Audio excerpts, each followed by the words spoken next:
Hi viewers, మనం వచ్చేసి గద్ది భాగం చూస్తూ ఉన్నాము. దీక్ష అనేటువంటి లెసను 12వ తరగతి పూణే మహారాష్ట్ర గవర్నమెంట్ +2.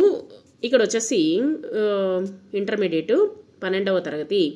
కృషితో నాస్తి దుర్భిక్షం. పట్టుదల ఉంటే కృషి అంటే పట్టుదలగానే ఉన్నట్లయితే, కృషి ఉన్నట్లయితే దేన్నైనా సాధించగలుగుతామన్నమాట. సాధించలేనటువంటిది ఏదీ లేదు. దీనికి నిదర్శనంగా సాలీడ్ ద్వారా స్ఫూర్తిని పొందినటువంటి రాబర్ట్ బ్రూస్ కథను చెప్పుకోవచ్చు అనమాట.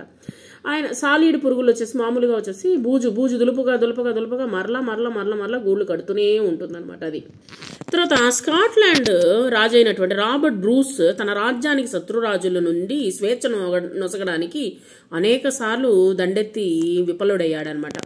చివరికి శత్రురాజుల నుండి తప్పించుకొని పారిపోయి అడవిలోని ఒక గుహలో తలదాచుకున్నాడు.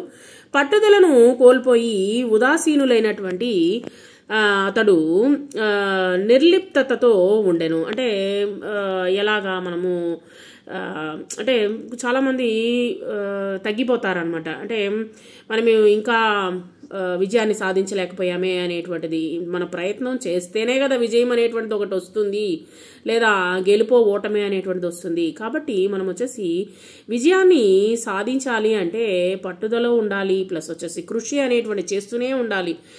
అప్పుడు అతడు కొంచెంగా జరుగుతూ ఒక గూటికి చేరుకోబోతూ కింద పడడం, మరలా ప్రయత్నించడము, కింద పడడము, ఒక్కోసారి దాదాపు చేరుకోబోతూ చుట్టుపక్కల కింద పడడము, ఇలా పెక్కుమార్లు చేస్తూ చివరికి గమ్యాన్ని చేరినటువంటి సాలీడును చూసి ఇంత చిన్న కీటకము అపజయాలకు నిరాశ చెందక విజయం సాధించగా నేనెందుకు చేయకూడదనేటువంటిది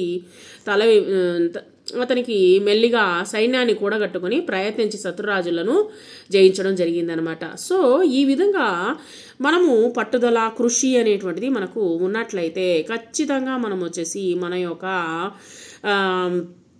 గమ్యాన్ని చేరగలుగుతాము.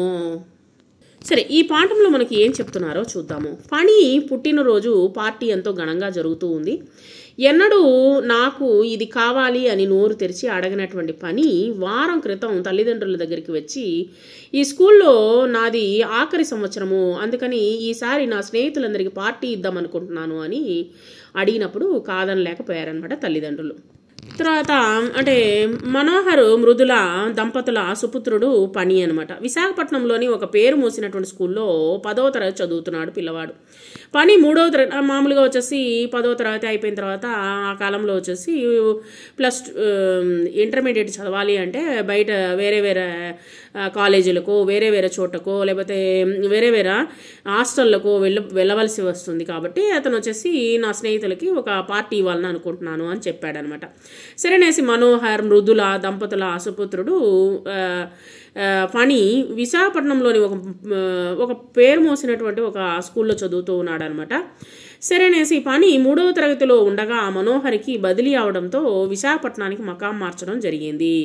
సో ఫణి సహజంగా తెలివైనటువంటి వాడు.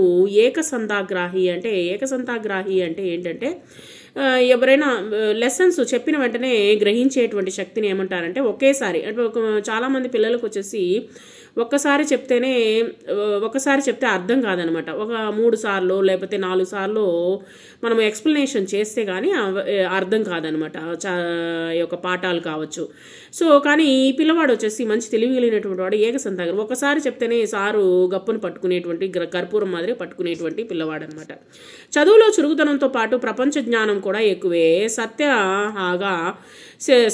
స్వతహాగా మితభాషి, చాలా తక్కువగా మాట్లాడతాడు. చాలా గమనించి చూడండి, చాలా తక్కువగా మాట్లాడేటువంటి వాళ్ళు ఎక్కువ తెలివి కలిగినటువంటి పిల్లవాళ్ళుగానే ఉంటారనమాట. ఎక్కువ మాట్లాడేటువంటి వాళ్ళు కాస్త దశ అనేటువంటిది, అంటే మాట్లాడడంలో ఏం చేస్తున్నాం అనేటువంటిది మర్చిపోతామన్నమాట. మనోహర్ ఆఫీస్ ప్రాజెక్ట్ పని మీద 1 సంవత్సరం పాటు విదేశాలకు వెళ్ళి వారం రోజులైంది. తండ్రి దూరంగా వెళ్లడంతో దిగులుగా ఉన్నటువంటి పనిని చూసి తనతో చెప్పకపోయినా వాడు తండ్రి మీద బెంగ పెట్టుకున్నాడని అర్థం చేసుకుంది మృదుల వాళ్ళ అమ్మ. పనికి వాళ్ళ నాన్నగారి దగ్గర చాలా చనువు. ఇది వాడి చదువు పైన ఏం ప్రభావం చూపుతుందో అని ఆందోళన చెందసాగిందనమాట మృదుల. అంటే పిల్లవాడు వచ్చేసి దిగులు పెట్టుకుంటారు. చాలామంది వచ్చేసి దిగులు పెట్టుకుంటారు. కొంతమందికి ఏంటంటే పిల్లలకు వచ్చేసి మంచి తెలివి ఉంటుంది, కానీ వచ్చేసి అది ఆ స్టేజ్లో మనము చెప్పేటప్పుడు సమయంలో ఏమవుతుందో వణుకు వస్తుందన్నమాట పిల్లలకి, లేకపోతే ఎదుటి వాళ్ళని చూసి భయపడతారనమాట. సో ఈ విధమైనటువంటి ఏమైనా జరుగుతుందేమో అనేటువంటిది భయపడింది వాళ్ళ యొక్క తల్లి. సరే, విదేశాలకు వెళ్లే ముందు మృదుల పనిని జాగ్రత్తగా చూసుకో. ఈ యుక్త వయసు చాలా చిన్నది, సున్నితమైనది. పిల్లలు ఏ మాటని ఎలా అర్థం చేసుకుంటారో, అంటే మామూలుగా యుక్త వయసు అంటే ఈ యొక్క టీనేజ్లో వచ్చేసి మనం చెప్పేటువంటి మాటలు ఎవరికి అర్థం కాదనమాట. ఎవరు అర్థం చేసుకోరు, వాళ్ళ పోకులో వాళ్ళు ఉంటారు. అంతేకాకుండా వాళ్ళు ఏంటంటే వాళ్ళు ఎక్కువగా వచ్చేసి వేరే వ్యసనాలకు అలవాటయ్యేదానికి చాలా అవకాశాలు ఉన్నాయన్నమాట. కాబట్టి చాలా జాగ్రత్తగా వాళ్ళని వచ్చేసి హ్యాండిల్ చేయాలి. పిల్లలు ఏ మాటని ఎలా అర్థం చేసుకుంటారో, ఏ విషయం వాళ్ళని ఎలా ప్రభావితం చేస్తుందో అని చెప్పడం కొంచెం కష్టమే అనమాట. అందుకనే ఏదైనా చర్చించాల్సి వస్తే వెంటనే నాకు మెయిల్ ఇవ్వమని ఫణికి కూడా చెప్పాను అని చెప్పేసి వాళ్ళ ఆయన చెప్పేసి వెళ్ళారంట. ఇప్పుడు చూడండి, ఎటువంటి సమస్య ఎదురైనా మనం కలిసి పరిష్కరించుకొని చర్చించుకొని పరిష్కారం ఆలోచిద్దాము. నేను నీకు అండగా ఉంటాను అని అన్ని సమయాల్లో. అసలే ఈ సంవత్సరం వాడికి బోర్డు పరీక్షలు. ఈ సమయంలో నేను కూడా దూరంగా ఉండడం వల్ల నాకు కొంచెం బాధగానే ఉన్నా తప్పనిసరి, ఇంకే చేసేది లేదు, నేను వెళ్లాల్సిందే. నువ్వే వాడికి అహర్నిశలు కనిపెట్టుకుని ఉండాలి, సరేనా అంటూ మనోహర్ చెప్పినటువంటి మాటలకి దిగి వచ్చాయన్నమాట. వానికి 10వ తరగతి ఫైనల్ పరీక్షలకు ముందు 2 ప్రీ ఫైనల్ పరీక్షలు ఉన్నాయన్నమాట. మొదట విడత ప్రీ ఫైనల్ పరీక్షలు ముగిశాయి. ఫణికి 75% మార్కులు వచ్చాయి. స్కూల్ చదువుల్లో ఉన్నంత కాలము పిల్లల తెలివితేటలకి కొలబద్ద పరీక్షల్లో మార్కులే కనుక ఫణి మార్కులు చూసి కొంచెం దిగులు పడింది మృదుల అనమాట. తక్కువైనాయి మార్కులు. ఇప్పుడు చూడండి, తెలివితేటలకు కొలబద్ద పరీక్షలేనా చర్చించండి. కొంతమందికి వచ్చేసి మంచి తెలివి ఉంటుంది, కానీ వాళ్ళు వచ్చేసి పరీక్షల్లో రాయలేరు అనమాట. సో చాలామంది ఈ యొక్క సమస్యను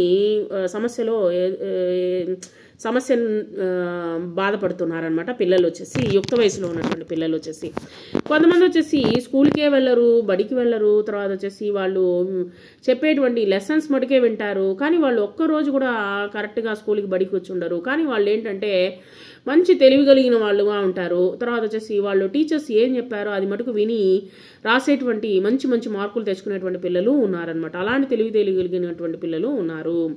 సో అక్కడే మనోహరు దంపతులు ఎప్పుడు నీ స్నేహితులకి అంత మంచి మార్కులు వస్తున్నాయి, మరి నీకెందుకు తక్కువ అయ్యాయి అంటూ కొడుకుని ఎవరితోనూ పోల్చలేదు. మామూలుగా ఇక్కడ వచ్చేసి ముఖ్యంగా గమనించాల్సినటువంటి విషయం ఏంటంటే, ప్రతి ఒక్క తల్లిదండ్రులు చేసేటువంటి ముఖ్యమైనటువంటి విషయం ఏంటంటే కంపారిజన్ అనేటువంటిది ఎక్కువ ఉంది ప్రజల్లో. ఈ యొక్క కంపారిజన్ అంటే వాడు చూడు బాగా చదువుకున్నాడు, వాడు చూడు ఈ చేస్తున్నాడు, వాడు డాక్టర్ అయ్యాడు, వీడు ఇంజనీర్ అయ్యాడు, నువ్వెందుకు మార్కులు తగ్గినాయి, వాడికి ఎందుకు ఎక్కువ మార్కులు వచ్చినాయి. ఈ విధంగా కంపారిజన్ వలన పిల్లలు ఏమైపోతున్నారంటే బాగా వెక్స్ అయిపోతున్నారనమాట. విసుగొచ్చేస్తుంది, తల్లిదండ్రుల మీద విసుగొచ్చేస్తుంది. కాబట్టి మనం వచ్చేసి పిల్లల్ని వచ్చేసి ఆ యొక్క యుక్త వయసులో వచ్చేసి మనము హ్యాండిల్ చేయాల్సింది ఎలాగంటే చాలా సున్నితంగా వచ్చేసి మార్కులు ఓకే మంచిగానే తెచ్చుకున్నావు, నెక్స్ట్ టైం ఇంకా బాగా చదివి మంచి మార్కులు తెచ్చుకో అనేటువంటిది మనము ప్రోత్సహించాలి పిల్లల్ని. ఒకవేళ తనకి తక్కువ మార్కులు వచ్చాయని కొడుకే దిగులు పడినా ఎందుకు తక్కువ వస్తున్నాయో, ఎక్కడ తప్పు జరుగుతుందో అని నీకు నువ్వే ప్రశ్నించుకొని తిరిగి ఆ తప్పును పునరావృతం కాకుండా జాగ్రత్తలు తీసుకో అని మాత్రమే సలహా ఇస్తుండేవారు. ఇది ఖచ్చితంగా ప్రతి ఒక్క పిల్లవాడికి చేయవలసినటువంటి సలహా అన్నమాట, మనం ఇవ్వాల్సిన సలహా.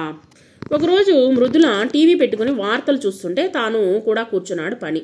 టీవీతో వాడి చదువుకి భంగం కలుగుతుందేమో అని, ఇది చెప్పడానికి మొహమాట పడుతున్నాడేమో అని సందేహించిన మృదుల, నీకు గొడవగా ఉన్నట్లుంది కదా పని, అంటే నీకు ఇబ్బందిగా ఉన్నట్టుంది కదా, కేబుల్ తీయించేస్తున్నానులే అందనమాట. అంటే వాడు ఏం సమాధానం చెప్తాడా అనేటువంటి ఉద్దేశంతో ఆవిడ ఆ మాట అనింది.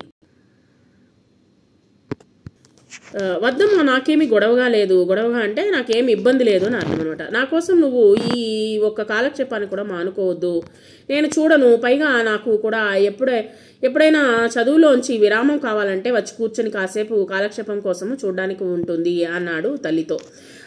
అన్న మాట మీద నిలబడ్డాడు కూడా. అమ్మ, మా స్నేహితులందరూ లెక్కలు, హిందీ పాఠ్యాంశాలకు ట్యూషన్లకు వెళ్తున్నారు అన్నాడు ఒకనాడు. ఒకవేళ వాడికి కూడా ట్యూషన్లను వెళితే బాగుంటుందేమో అని అనిపిస్తుందేమో అని సందేహం కలిగి, నువ్వు కూడా ట్యూషన్లకు వెళ్తానంటే చెప్పు, ఏర్పాటు చేస్తాను అని జవాబుగా అంది కొడుకుతో మృదుల. వద్దమ్మా, ట్యూషన్లకి వెళ్ళి రావడంతోనే చాలా సమయం వృధా అవుతుంది. నేను ఇంట్లోనే చదువుకుంటాను. పాఠ్యాంశాలు ఏమైనా సందేహాలు వస్తే నీ సహాయం తీసుకుంటానులే అన్న కొడుకు మాటలకు నేను సొంతంగా చదువుకోగలను అని వాడిపైన వాడికి ఉన్నటువంటి నమ్మకానికి, అవసరమైతే అమ్మ నాకు సహాయం చేయగలదు అనేటువంటి తల్లిపైన ఉన్నటువంటి విశ్వాసాన్ని మృదుల అబ్బురపడింది. సో ఈ విధంగా పిల్లలు మాట్లాడితే ఒకరవ్వ వాళ్ళు దారిలో ఉన్నట్టు అర్థం అనమాట. పట్టుదలతో కష్టపడి చదివి 2వ విడత ప్రీ ఫైనల్లో పరీక్షలో 85% మార్కులు తెచ్చుకున్నటువంటి పనిని చూసి మృదులకు ఎంతో ముచ్చట వేసింది.